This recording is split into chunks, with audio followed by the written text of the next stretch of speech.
What does financial freedom, passive income, and private lending have in common? Today's guest shares with us stories and strategies circling all three of these things as he reflects on work, income, and his values, and how you can find values that apply to you. Essentially, he explores financial freedom, and I'm asking you, what does financial freedom mean to you? Stay tuned to learn more and dive deeper.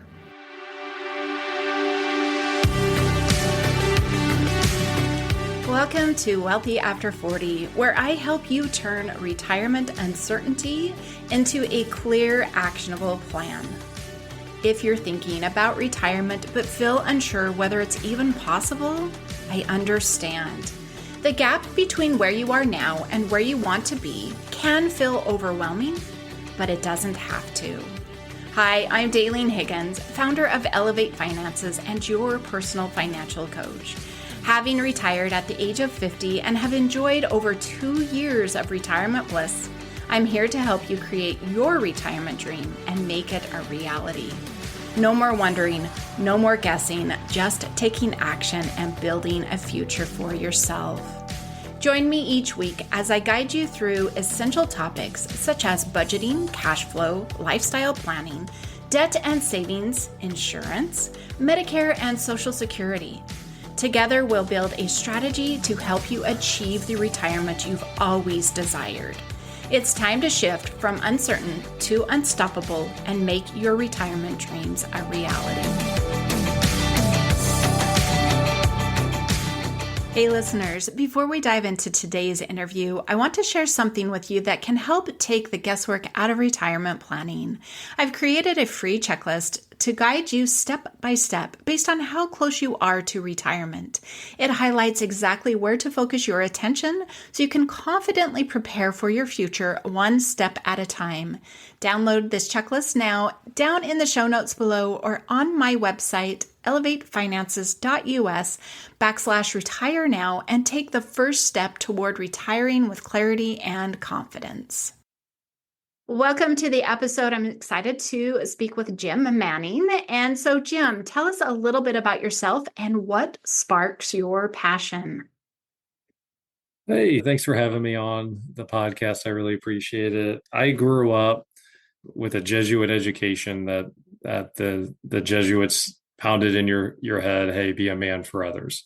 And my first job out of college was the exact opposite of that. I was pushing paperwork for an insurance company, and there wasn't any sort of value behind what I was doing. I wasn't really helping anyone. I could do a great job pushing paperwork one month, and my boss wouldn't notice. I could do a terrible job the next month, and my boss wouldn't notice. I was trying to figure out the next chapter, and I fell in love with the idea of real estate investing, because if you take a property that needs work and you fix it up, well, you're improving that little piece of the world, right? And there's a tangible value to creating a home for a family. And so I kind of fell in love with that concept. I like the financial upside too, being able to invest into something, maybe buy it at a discount, and then when I sell it and make a nice profit on it. So it was kind of like, hey, I'd love to solve some problems, provide some value for the world, and get paid while I do it. So started out doing that and built it up to about 3 projects. And then the co-founder, Ryan Wessels, and myself figured out that if we use other people's money to invest in real estate, we can scale and grow a whole lot quicker than if we're just using our own. And so we had a core group of about 6 individuals that began lending us 100% of the purchase price and 100% of the repairs on properties. And this for them was an amazing opportunity, because if you lend money on real estate, what that does for you is it makes you a real estate investor, and it helps you generate passive income without doing any of the work.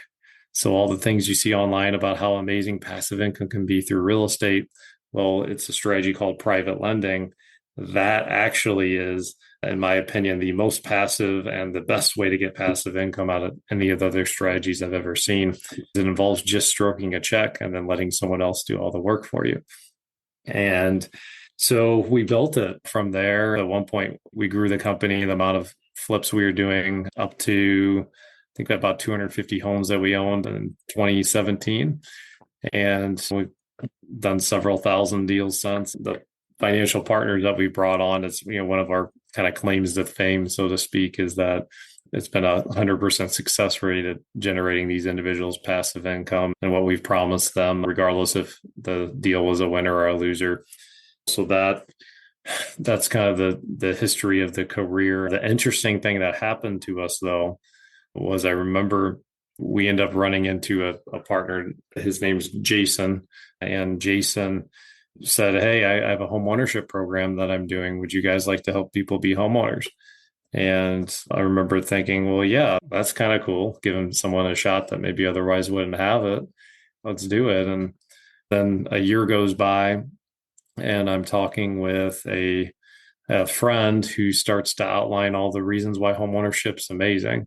When people become homeowners, their net worth is on average 400% higher. You're more likely to vote, more likely violent crime goes down. And so it's like a single lever that we can pull that can impact our community at a really high level. And I went home, and I remember sitting on my screened-in porch and a beautiful summer night, 70 degrees. I'm from St. Louis. I had the Cardinal game on. This was when the Cardinals were good and fun to watch. And I remember being in my happy place and unfortunately being absolutely miserable. I'm like, well, why am I miserable? Like I said, I want to be a man for others. I'm doing this home ownership thing. I have a beautiful family, amazing wife, like everything's great on that front. Living a wonderful home. Work is like I founded this business, and it's a business now that I could sell to someone else. Like it's not like just relying on my own back. And yet I felt completely unfulfilled. Then as I was thinking more about the conversation that I had with my friend on the importance of home ownership, I realized that, oh my goodness, the program that we have developed right now is only 3% of people are on track to actually become a homeowner. And what I realized on this was that I had created an amazing investment strategy for myself and for my business partners to be able to thrive on. But there was a couple flaws in our program that people weren't going to be able to succeed at any sort of significant level. So through a lot of soul searching, we made the decision that, hey, no, we're going to really work on having a mission driven business and really work on turning these families into homeowners and set a significantly higher bar than 3% and work on our impact investments. And also, yeah, we can make some money while we do it, because homeownership shouldn't be free. It's not this isn't an attendance prize trophy or anything like that. We need to set it up in a way so people can succeed and we can really feel good about the legacy that we leave behind. I remember I was 15 years, 16, 17 years into this. I remember kind of getting a little bit stale. Things were getting a little stale. I was getting a little bit tired, having like that burnt out feeling.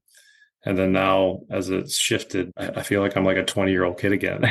I feel like I'm going after something that's like a higher calling and purpose. And it's just been a wonderful thing to be a part of something that's just bigger than myself or Ryan, the co-founder, and really trying to help people at a bigger way. It's been an amazing thing. That's a great story. And I know others are probably in their same position in their career and they're thinking, oh my gosh, like, what am I doing here and what I'm getting this? So hopefully that'll inspire them to maybe look and find a shift or something. I know you have a statement that says, first comes family and then comes financial freedom. So what does that mean and how does that help listeners? I really think we need to measure our success by what we give up to get it. And if you are working, let's say you're an engineer or a doctor or you're self-employed, a variety of things, and you're working hard, you're making good quality money, and you kind of like what you're doing. It's not miserable. You feel like you're doing what you're supposed to be doing. Well, the knee-jerk way to then become quote unquote financially free for most of us is, okay, well, I'm going to start buying some rentals and I'm going to, maybe do a property flip, and I need to figure out how to do it, the right contractors and everything like that. What's cool about the real world though is, it's not always completely reliant on what I myself, Jim Manning, or what you can do. A lot of times, if we get creative, what we figure out is that we can leverage other people's time, right?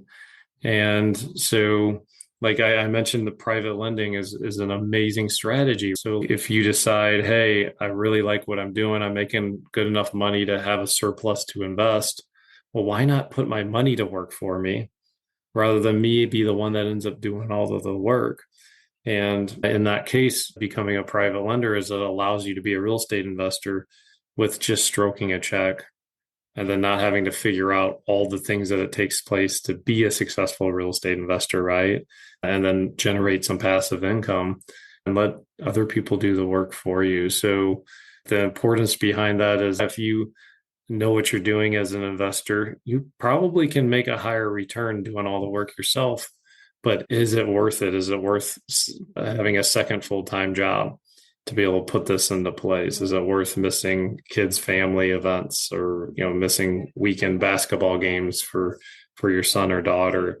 And getting kind of crystal clear on that. And a lot of people think, well, that's what I have to do if I want to be financially free. Well, maybe, or maybe you can double down on your existing career, create more income or more of a surplus, and then find other mechanisms to invest in, like the private lending, or there's real estate funds out there too. Get good at deploying your money, having it go out and work for you, and then creating that financial freedom through other people's effort. It's so much better to have somebody else be the landlord, make sure that check's coming in, taking care of those repairs. Definitely good advice. Okay, so an individual wants to invest in property would be different than an individual who wants to invest in the stock market, stocks or bonds or something. How would somebody know that? Why would they want to invest in property as a private lender, taking those part shares, why they would choose that? Oh, yeah, good question. So I can just tell you from my perspective and why I like real estate and why I'm more of a real estate guy than the overall market. The stock market, what's interesting about it is that it's really only valuable. Like if I own $100 of Apple stock, well, it's only valuable to me if when I sell it, and assuming someone else has $100 that they're willing to pay for it, or hopefully $200 down the road, right? The value happens when the stock gets sold. So there's a lot of things not in your control when you have the perceived value of a stock. For example, when my dad was a traditional investor, did what the financial industry taught him to do. And in his 70s, COVID happened and the stock market started going crazy. And he got incredibly unsettled by it. And to the point where he confided in me that he was afraid of running out of money before he died, even though, he really did a great job of saving money and living beneath his means. And that unsettlement, unfortunately, is unavoidable. Like if 100% of your net worth is tied to the public markets. What's nice about real estate is it's one of the shelters, one of the basic human needs that we have. It's a tangible asset in the real world. So regardless if there's a war, regardless if there's a virus, regardless if there's a recession, it's a diversification out of that arena and into a hard asset. And that can be a really nice thing, even if the US dollar fails because of all this crypto stuff, and then we go into a different currency. Well, if you have that hard asset, well, you just collect rent a different way at that point. You don't have to worry about some of that. To me, it also like having profits from an investment, like the passive income from private lending, for example, it can be a really powerful thing too, because of it's generating an income that then you can do something with, right? So I can only live off that Apple stock if I'm retired and I don't have other income when I sell some of the Apple stock. And I'm not in control whether it's up or down when I sell that stock, right? Whereas if I have something that's income producing, that's a tangible value. Well, at one point, if I have enough investments that produce me income, I can completely replace my income. When I replace my income, well, now I can retire. If I can replace it as a 40-year-old, well, and I have income coming in from investments, well, you could live another 60, 70 years and be retired the whole time because your investments are out there producing you a value that's outpacing the expenses that you're making on a monthly basis. So to me, because of the diversification and because of the value of having income come in from the investments, I absolutely love it. I am 95+% of my net worth is in real estate. But you have to find what works for you. That's what works for me. Yeah, no, that was a great explanation because I know some clients are like, well, should I invest in real estate? And I'm like, it's really up to you. And, so hopefully your story resonated with some individuals. Now, if they're pondering, like, yeah, I think that's what I want to do. I want to quote, try it out. How do they go about that? What should they do? Yeah, I mean, I would say evaluating like how much money you have to invest, and depending on what you have or don't have, like there's different options available for you. I have a course on my podcast, passivewealthshow.com, and basically teaches you if you want to start investing into real estate funds. It's a free course that will break down what are different requirements, what are different things to look for, and different risk factors to be aware of. And to me, if you do want to go the passive route, there's a skill set and there's some knowledge there to be able to identify and be a successful passive investor. But the leverage of investing through other people and through other companies is so powerful. And there's an evolution of cash flow and an evolution of investors. And it always tends to end with someone that's really good at investing into other companies and to other assets like real estate. That's going to be the biggest upside that anyone has to earn financial returns. Yeah, good to know. So you put on the forum when you applied to the podcast that you worked for a self-made billionaire. Now you told us a little bit about working and it wasn't passionate, but what I want to ask from that experience, working with somebody who is a billionaire, right? We always, as a child, young, the more money we have, the better off we're going to be. But what did you learn from that experience and working for that individual? And how did that shape your financial journey? Yeah, so it was a couple week journey as an intern for the individual. And the internship was different in that we went to his personal residence and we labeled his wine collection. And this guy's wine collection was so large that I don't know how many millions it was, but it took two guys 60+ hours a week for 2 full weeks to just take a bottle out of his wine collection, print out a label, stick the label on, and put the wine bottle back in. At one point, I had $50,000 in my hands. So this guy had unbelievable wealth. And the first week, I really started to idolize him because I met his gorgeous in her 20s girlfriend and being fresh out of college. I remember thinking, wow, this girl's like really good looking and this guy's wider than he is tall. And like, oh man, the things that you can get, I guess, if you work your tail off, right? And what I realized though, as the second week was winding down, was that he was unfulfilled and unhappy. The more I got to know him, the more I realized that his daughters barely want anything to do with him. They hardly want to talk to him. I just didn't quite have the family relationships there, and it was kind of like the life of the party, but they didn't necessarily have anybody close to him.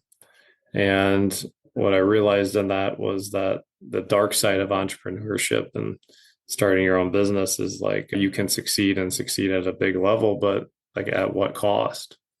And in his case, here's a guy that gained everything financially, but lost everything important in the process. So what I decided to do was get into entrepreneurship, but do it in a way that I don't have to sacrifice everything in the process. And if I end up my net worth ends up getting hurt a little bit with a few less zeros, but I have the things that are most important intact, I'll be just fine. There's a certain point where enough is enough. And I haven't always been in that headspace. There's been times in my life where I've been out of whack and gone after money for money's sake and made that mistake, even though I learned it from him, before I started this journey. every time I kind of get into that space, I just kind of get myself into trouble and start to have that nagging feeling that I'm missing something. And then when I get back into okay, I'm going to value my family. I'm going to make sure I have good quality relationships with my kids. Yes, I'm going to do something that provides an impact and a positive benefit. We're going to create homeowners and give these amazing Americans a shot that maybe life's thrown them a curveball. But I'm going to do it in a way that honors, my faith, my relationship with God, do it in a way that honors my wife and my kids and my family and my friendships, and also kind of go for that impact too, but do it in a way that has the priorities in the right order. Yeah, very good. Yeah, thank you for sharing. I was just really interested in that. And it's like, we meet so many different people and we see something and it's from outside looking in, it can appear one way. But really, when you get down to it, you've got to be true to who you are. So if listeners are interested in investing, especially if they are somebody who maybe hasn't felt like they could get that first home purchased, or maybe they're barely scrimping by with that first home, how do they connect with you and what do they expect? Yeah, so if you just go to the passivewealthshow.com, I think there's a call button or there's something like that. You'll figure it out, like a contact us button, and you can access our team's schedule that way, and just fill out kind of like what your needs are, and happy to help. If it heck, even if it's talking with me, I'll help, or if it's talking with one of my other team members. But yeah, we help people invest into real estate passively. If I can help you guys in any way, I would love to. I've had a lot of people help me along the way to get to where I am, and it's kind of my time to pay it back. So yeah, I like that. Thank you for your time. And listeners, all those links will be down in the show notes. Remember, he talked about there being a course as well. So go explore that. At least just do a call if you're really interested. And Jim, do you have one last piece of advice for listeners? I said it earlier, but I'll just say it again. Measure your success by what you had to give up to get. Think about it that way. Maybe there's like this crazy good business idea, but if it means saying goodbye to your kids and your family, like, think about it, contemplate it, like take your time with it. Don't just jump and go after it right away with reckless abandon. And I think that's just an important thing to keep your radar up on. Very good advice. So again, thank you, Jim. Appreciate you being here, and listeners, thanks for listening. Each week, my goal is to help you get one step closer to retirement, so you can be excited for that big day instead of stressed and just hoping it will work out. If today's episode got you thinking about your retirement plans and you're wondering if you're on the right track, I'd love to connect. Let's explore how you can confidently design the retirement you've always dreamed of by booking your free retirement vision session today. In this 30-minute call, we'll clarify your cash flow, what's coming in, going out, explore or refine your retirement dreams, and make sure you're not missing any key areas that may impact or delay you in reaching your retirement goal. Book your call using the link in the show notes below. Don't wait to get clarity. Take that first step toward your dream retirement today.